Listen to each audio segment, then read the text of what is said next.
अस्सलाम वालेकुम गाइस, क्या हाल चाल है। मैं हूं जलाल शाह, आप लोगों का हेड ऑफ़ फ़ोटोग्राफ़र। आज आप लोगों को मेरी तरफ से एक वर्कशॉप मिलेगी जो फ़ोटोग्राफ़ी के बेसिक कवर करेगी। अच्छा, तो हम लोग ओवरव्यू देखते हैं। ओवरव्यू में हमारे पास है इंट्रोडक्शन देखेंगे हम लोग। उसके अलावा हमारे पास बेसिक्स हैं, फ़ोटो की बेसिक्स के बारे में आप लोगों को बताऊँगा। और उसके अलावा फ़ोटो कंपोजिशन है, फ़ोटो कंपोजिशन के बारे में आज इस वर्कशॉप में आपको पता चलेगा। अच्छा, तो हम लोग इंट्रोडक्शन में जाते हैं। What is a camera. Camera एक इंस्ट्रूमेंट है जो इस्तेमाल होता है कैप्चरिंग के लिए, इमेजेस और वीडियोस के लिए।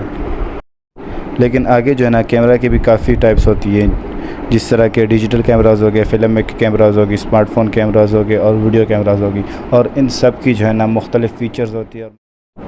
अच्छा, और हाँ, ये बात ज़हन में याद रखो कि कैमरा जो है ना एक चीज़ के लिए इस्तेमाल नहीं होता। कोई जो है ना अपने प्रोफेशनल फ़िल्म मेकिंग के लिए यूज़ करता है, कोई इसको जो है ना पर्सनली फ़ोटोग्राफ़ी के लिए यूज़ करता है, कोई इसको वीडियोग्राफ़ी के लिए यूज़ करता है और कोई इसको जस्ट फॉर फ़न इस्तेमाल करता है ताकि वो मेमोरीज़ अपने साथ रख सके। तो चलो हम लोग आगे बढ़ते हैं अपनी बेसिक्स की तरफ। ठीक है, तो बेसिक्स जो है ना फ़ोटोग्राफ़ी की क्या है, इसमें 3 प्राइमरी सेटिंग्स होती हैं कैमरा की। ठीक है, एक उसमें है आईएसओ, एक उसमें है अपर्चर और एक उसमें है शटर स्पीड। इन 3 चीज़ों को जो है ना जो सीख गया ना, उसको मोस्टली फ़ोटोग्राफ़ी आ गई है। वो फ़ोटोग्राफ़ी यूज़ कर सकता है, वो कैमरे को ईज़िली यूज़ कर सकता है फ़ोटोग्राफ़ी के लिए। अच्छा, तो इन 3 चीज़ों के बारे में आपको मैं डिटेल से बताता हूँ। सबसे पहले क्या है आईएसओ। आईएसओ हमारे लिए जो है ना वो लाइट में इस्तेमाल होता है कि फ़ोटो में लाइट ज़्यादा हो या कम हो। जितनी ज़्यादा आईएसओ होगी हमारे पास उतनी ही ज़्यादा लाइट होगी, और जितनी कम आईएसओ होगी हमारे पास उतनी ही कम लाइट होगी। लेकिन हमने इस बात से खुश नहीं होना कि बस हमारी फ़ोटो डार्क आ रही है, हम लोगों ने आईएसओ को ज़्यादा करके जो है ना फ़ोटो निकाल लेनी है। इससे क्या होता है कि इससे जो है ना हमारी फ़ोटो शार्प होती है जब हम लोग आईएसओ ज़्यादा करते हैं, और उसमें बहुत ज़्यादा कलर नॉइज़ आता है। तो उसको हम लोग किस तरह से कर सकते हैं ताकि हम लोग जो है ना सिर्फ आईएसओ से जो है ना लाइट को कंट्रोल ना करें। उसके अलावा भी काफ़ी चीज़ें हैं जिससे हम लोग इसको चेंज कर सकते हैं, जैसे कि ये अपर्चर और शटर स्पीड। हम इन दोनों चीज़ों से भी हम लोग लाइट को कंट्रोल कर सकते हैं। हम जितना ही कम रखेंगे आईएसओ को उतना ही जो है ना वो अच्छा रहेगा फ़ोटो के लिए। ये आप लोगों को सामने नज़र भी आ रहा है, आईएसओ 200 है तो लाइट बहुत ज़्यादा कम है। इस तरह आईएसओ 400 है तो भी लाइट ज़्यादा कम है। लेकिन आहिस्ता आहिस्ता जिस तरह आईएसओ 800, 1600 और 3200 तक जा रही है तो लाइट ज़्यादा होती जा रही है। लेकिन आप देख सकते हैं कि 3200 में जो है ना बहुत ज़्यादा वो आ रही हैं, पिक्सेलेटेड है पिक्चर, और बहुत ज़्यादा जो है ना ग्रेन्स आ रही हैं। तो हम इस पिक्चर को किस तरह ठीक कर सकते हैं, क्योंकि ये नाइट की फ़ोटो है तो इसको जो है ना हम लोग ठीक कर सकते हैं शटर स्पीड ज़्यादा रख के। जब शटर स्पीड ज़्यादा होगी तो उतनी ज़्यादा लाइट कैप्चर होगी और उससे जो है ना हम लोगों को अच्छी पिक्चर मिलेगी। इसके अलावा जो है ना आईएसओ जो है ना कैमरा पर डिपेंड करता है। अगर कैमरा जो है ना एक्सपेंसिव होगा तो उसमें जो है ना 10,000 से ज़्यादा आईएसओ भी हो सकता है, लेकिन अगर नहीं होगा तो वो जो है ना 6400 तक होगा। इसी तरह मैं आपको एग्ज़ांपल देता हूँ। अगर मैं बाहर हूँ और वहाँ पे लाइट ज़्यादा है तो मैं अपनी आईएसओ को कम रखूँगा, 100 रखूँगा।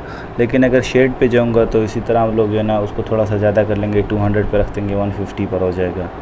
और अगर हम लोग रूम के अंदर ले रहे हैं जहाँ पे लाइट बिल्कुल भी नहीं है तो वहाँ पर हम लोग आईएसओ को 400 तक ले जा सकते हैं, 600 तक लेके जा सकते हैं, 800 तक यूज़ कर सकते हैं हम लोग इसको। तो बस ये याद रखो कि आईएसओ जो है ना हमारे पास कैमरा सेंसर सेंसिटिविटी है। जितनी ज़्यादा आईएसओ होगी उतनी ही ज़्यादा लाइट होगी, लेकिन जितनी ही ज़्यादा हमारे पास आईएसओ होगी उतनी ही ज़्यादा नॉइज़ होगी हमारे पास पिक्चर में। अच्छा, तो इसके अलावा जो है ना हम लोग आगे चलते हैं अपर्चर की तरफ।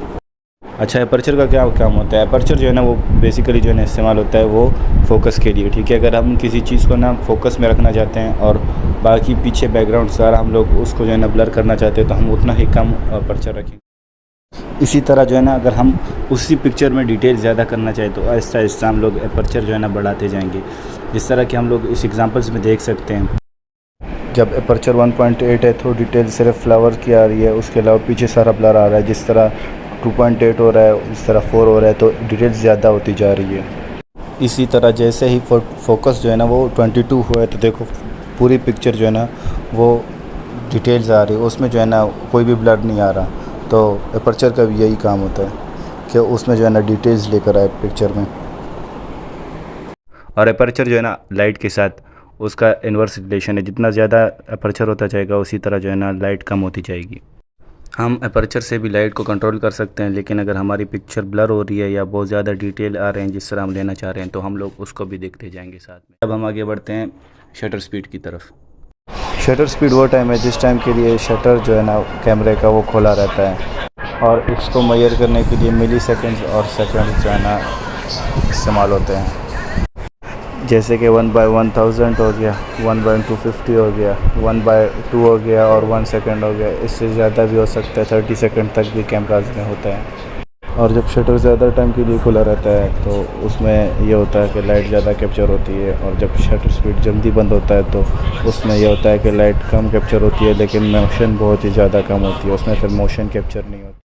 अगर हम एक स्टिल चीज़ की पिक्चर ले रहे हैं और वहाँ पर लाइट बहुत ज़्यादा कम है तो हम शटर को ज़्यादा करके उसको जो है ना कैप्चर कर सकते हैं। उससे ये हो सकता है कि हमारी लाइट ज़्यादा हो सकती है। जिस तरह के बहुत ज़्यादा मोबाइल्स में नाइट मोड होता है, उसमें यह होता है कि शटर जो है ना बहुत टाइम के लिए खुला रहता है, 5 सेकंड्स के लिए जिस तरह हो गया, 8 सेकंड के लिए हो गया। तो आई गेस इतना काफ़ी है शटर स्पीड के लिए। उसके अलावा जो है ना अगर जिसको ये तीनों चीज़ों की समझ आ गई, शटर स्पीड की, ISO की और अपर्चर की, इन तीनों चीज़ों को जिसने इस्तेमाल करना सही सीख लिया और इन तीनों का जो है ना ट्रायंगल जो ऊपर दिखाया गया था उसको यूज़ करना सीख गया, तो उससे यही हो सकता है कि आप लोग जो है ना मोस्टली फ़ोटोग्राफी कर सकते होगे। अब हम बढ़ते हैं आगे कैमरा मोड्स की तरफ। कैमरा मोड्स की काफ़ी किस्म है, लेकिन इसको हम नेक्स्ट वर्कशॉप में कवर करेंगे क्योंकि ये आप लोगों के लिए बहुत ज़्यादा हो जाएगा। बस आप लोगों ने ये नोट करना है, अगर आप लोगों को शटर स्पीड, ISO और अपर्चर के बारे में पता चल गया और इसको आप सही से इस्तेमाल करना सीख जाए ना, तो आप लोग ऑटो पे और मैनुअल पे दोनों पे जो है ना बहुत अच्छे तरीके से कैमरा को यूज़ कर सकते हो। अब हम बढ़ते हैं नेक्स्ट स्लाइड की तरफ, जो है कंपोजिशन और फ्रेमिंग। कंपोजिशन क्या चीज़ होती है? कंपोजिशन जो है ना अरेंजमेंट और प्लेसमेंट होती है ऑब्जेक्ट्स की फ़ोटो में, ताकि उससे फ़ोटो जो है ना वो बैलेंस रहे और उससे जो है ना हमारी फ़ोटो काफ़ी अच्छी लगती है। कंपोजिशन किस चीज़ के लिए इम्पोर्टेंट है? ये जो है ना कैप्चर करता है अटेंशन को। उसके अलावा ये जो है ना ब्यूटी इन्हांस करता है, और ये जो है ना सीखने के लिए बहुत आसान है। इसको जो है ना बहुत अच्छी तरीके से सीखा जा सकता है। नेक्स्ट स्लाइड में जो है ना हम इसकी बहुत अच्छी एग्जांपल देख सकते हैं।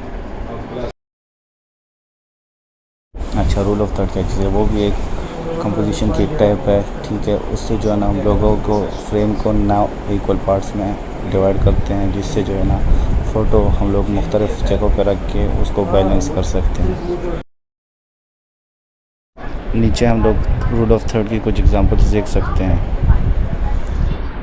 अच्छा, अब हम लास्ट स्लाइड्स पे चलते हैं, जो है क्रॉपिंग। क्रॉपिंग किस चीज़ के लिए इम्पोर्टेंट है? हम लोग हमेशा जो है ना फ़ोटो में पिक्चर स्ट्रेट नहीं ले सकते, तो हम लोग क्रॉपिंग की वजह से हम फ़ोटो को स्ट्रेट कर सकते हैं। उसके अलावा जो है ना अगर हम किसी ख़ास चीज़ को दिखाना चाहते हैं तो हम फ़ोटो में उसको भी क्रॉप करके जो है ना दिखा सकते हैं।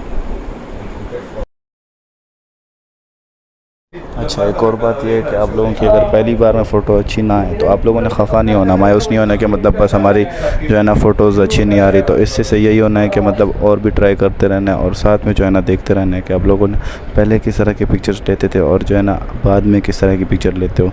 तो ख़ुद को देखते जाओ, साथ में पिक्चर्स आपकी इंशाल्लाह अच्छी होती जाएगी, और ट्राई करते रहना।